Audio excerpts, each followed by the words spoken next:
Bonjour et bienvenue dans cette masterclass de la différence, de la diversité, de la différence naturelle, tout simplement. Nous n'allons pas adresser le handicap ni des populations minoritaires, mais nous allons adresser la généralité des personnes qui travaillent en entreprise, hommes et femmes, avec des points d'attention, en effet, sur les différences. Donc, ma présentation fait référence à cette thématique, aussi bien des études de McKinsey menées depuis au moins minimum une dizaine d'années, oui, peut-être un peu plus, d'année en année, et des études en France de BPI France, ont fait état d'une influence positive de la diversité dans les entreprises sur la performance. Donc, nous n'avons pas à faire des choix historiquement, ou en tout cas dans notre culture, estimés comme sociaux, de protection sociale, en dépit ou laissant la performance dans un second plan. Les analyses, les recherches prouvent qu'un effort dans le sens de la diversité a des résultats très positifs au niveau des performances des grands groupes industriels. Voilà, je dois, pour ma part, changer d'écran pour pouvoir faire avancer les diapositives. Voilà. Et normalement, vous continuez de me voir, ce qui rend les choses quand même un petit peu plus conviviales aussi. Donc, ce que je propose, c'est de vous présenter différents coachings, des coachés divers. C'est ça qui m'intéresse. Pouvoir présenter des coachés divers. La diversité de coaching. Donc, la seule chose qui va faire la différence, c'est le point d'entrée. Nous allons faire des entrées différentes dans différents coachings, redondance de ce mot de diversité différence, par le collectif, par l'individuel, et ensuite nous ferons une précision en ce qui concerne le masculin et le féminin.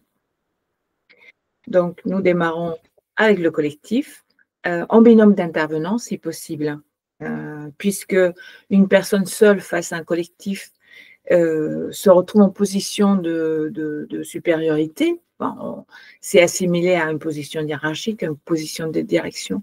Donc, le fait d'être au moins un binôme d'intervenants permet de diluer, de répartir les charges. Comme dans le collectif, il y a des polarités qui s'installent, dans le duo aussi. Mais le duo au complet fournit l'accompagnement complet. Donc, le premier exemple que j'ai à vous fournir, il s'agit d'un codir, c'est vrai, je l'ai précisé. Ce que je voulais, c'est surtout avancer un exemple institutionnel, dans un contexte institutionnel. Donc, c'est l'exemple un peu maximal, c'est vraiment l'unité, la tête de l'institution. Donc, c'est une société financière de gestion d'actifs, elle se situe à l'étranger, elle n'est pas française, dans un milieu extrêmement exigeant. Donc, le CODIR, effectivement, est composé exclusivement d'hommes et d'hommes plutôt âgés, cinquantaine à plus. Et ce CODIR vient d'accueillir un nouveau président directeur général, CEO, qui est lui-même un homme et qui est lui-même âgé et qui, ce n'était pas l'objectif de cette présentation, mais qui présente lui-même un handicap, effectivement, moteur et un handicap aux jambes. La première chose que nous proposons, c'est de quitter la table du CODIR, la table institutionnelle, une table extrêmement imposante, pour se situer, on prend les fauteuils quand même, les fauteuils qui sont habitués à utiliser les dirigeants, qui ont des roulettes, donc ça introduit un côté un peu ludique, et on se met en rond avec nous deux, les deux consultants, par une place particulière, tout simplement, dans le rond, l'un de côté, l'autre de l'autre, enfin, sans aucune recherche particulière.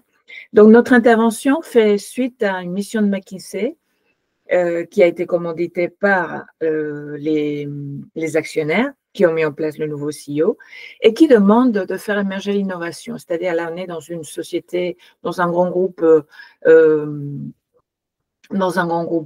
centenaire, hein, vraiment, qui a été créé depuis des années, du XXe siècle et qui souhaite renouveler l'offre, renouveler aussi les méthodes, renouveler le fonctionnement de l'entreprise. Donc, comme souvent, il s'agit de renouveler les équipes, de renouveler le fonctionnement interne pour pouvoir ensuite faire une offre et une dynamique, proposer une dynamique de service client différente et moderne.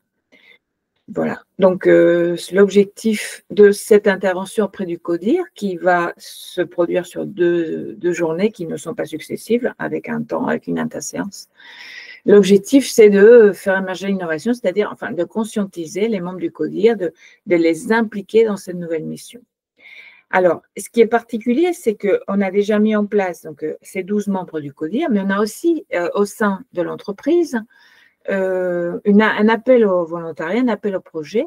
Et donc, nous comptons sur 15 initiateurs, initiatrices, femmes et jeunes pour la plupart de ce côté-là. Hein. Du côté de l'émergence, du côté volontariat, nous avons des femmes et jeunes, enfin, et des hommes jeunes et d'âge moyenne. Voilà. Alors, notre choix en tant que consultant, ça va être de nous baser sur un modèle institutionnel, vu le contexte, qui est le modèle du sponsoring par le Boston Consulting Group. Il s'agit de soutenir, enfin que les membres du CODIR puissent soutenir des initiatives avancées par ces initiateurs. D'accord ? Et donc, en 2 jours, le timing que nous proposons, c'est qu'il y a un premier jour d'appropriation et un deuxième jour de binomisation avec les initiateurs, qu'on puisse créer des binômes entre les membres du CODIR et les initiateurs. Alors, ce qui fait l'objet des premiers échanges, ça va être que, bien évidemment, nous allons remonter les projets transverses. S'il y a des projets d'innovation qui appartiennent à une direction en particulier, elles sont menées par cette direction, donc c'est essentiellement le projet transverse. On perçoit très rapidement qu'il va y avoir des arbitrages entre tout ce qui est direction hiérarchique et tout ce qui est direction ensuite informelle et sponsor, en quelque sorte. Est-ce qu'il pourrait y avoir des blocages alors de minomisation? Est-ce qu'il pourrait y avoir des personnes qui sont retenues par le hiérarchique pour des choses qui sont prioritaires? Est-ce qu'il pourrait y avoir des mésententes? Est-ce qu'il pourrait y avoir des conflits? Est-ce qu'il pourrait y avoir voilà, des binômes, enfin des personnes aussi qui partent dans les binômes, essentiellement parmi les jeunes? Voilà. Bon. Donc ça, c'est ce qui est un petit peu anticipé dans l'échange que nous faisons de l'appropriation. Alors, ce qui est vécu, c'est déjà dans le contexte de cet échange, il y a des phénomènes de bouc émissarisation, c'est-à-dire qu'il y a des exclusions